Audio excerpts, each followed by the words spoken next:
Hi, and thanks for logging on to the Daily DVAR Halacha. And here's a brand new halacha for you, and it's for Friday, the 28th day of March. First of all, a reminder that it's going to be Parshas HaChodesh this Shabbos.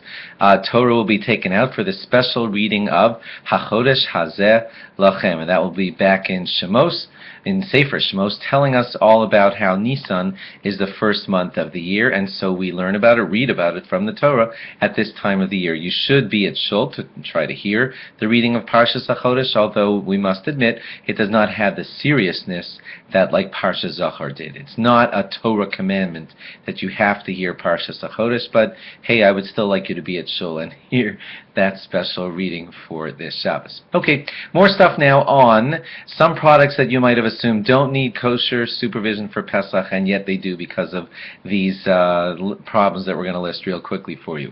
Let's say you want to buy instant coffee, and you figure, oh, come on, it's just coffee beans all ground up. Why can't I just buy something without kosher certification? Well, for example, sometimes what happens in instant coffee is there's maltodextrin added, and that is a little mysterious ingredient which could sometimes have kitnios in it, which we've described for you is not supposed to be eaten by Ashkenazic Jews, and that could also be actually a chametz itself, that maltodextrin, and in which case no Jews are allowed to eat it, of course, and therefore instant coffee does need to have Pesach supervision. Decaffeinated coffee, there's an interesting example, because it's pure coffee, and when they decaffeinate it, there are some processes that when they decaffeinate the coffee, it doesn't add any problems at all.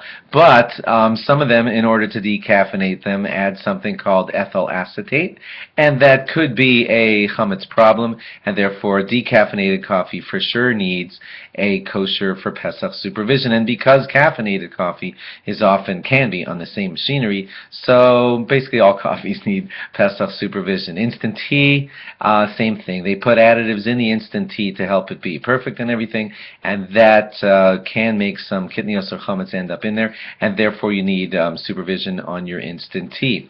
Let's say you wanted to buy 100% pure juice, okay? It says that it's 100% pure pomegranate, so there's nothing else in there but pomegranates, so you figure, oh, well, I guess I could buy that because what could be the problem?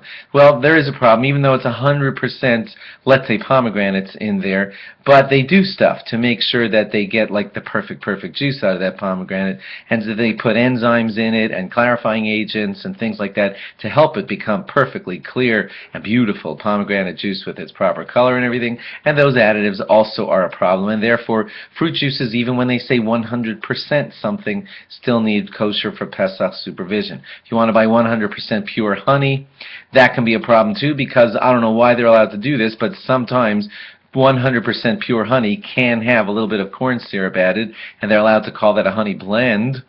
And presto, you have kitnios in there because it's corn syrup, so even your honey would need a perfect kosher for Pesach supervision. And lastly, if you were going to buy 100% olive oil, and olives are totally fine, the problem still is that occasionally they're allowed to get away with putting a little bit of seeds, of other kind of seeds in there.